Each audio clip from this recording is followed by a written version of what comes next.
برای بچه درود اومدم بگم که اگه لپتاپ قدیمی یا کامپیوتر قدیمی دارید به هیچ وجه دور نندازیدش، چون یا نفروشید، کسی هیچ استفاده نداره، چون خیلی راحت میتونید از وسایلش استفاده کنید. مثلا این لپتاپ قدیمیه ناقص شده رو باز کردم و همونطور که میبینید این از توی بعضی از لپتاپ‌ها این از جنس مس یا طلا، که حالا من تست گرفتم جنس مس بود و میتونید خلاصه یه فن خنک کننده خوب برای گوشی خودتون درست کنید و حال کنید. خلاصه اومدم بگم که خیلی وسایل به درد بخوری توش داره،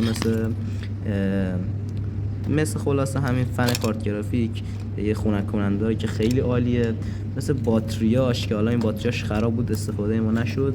مثل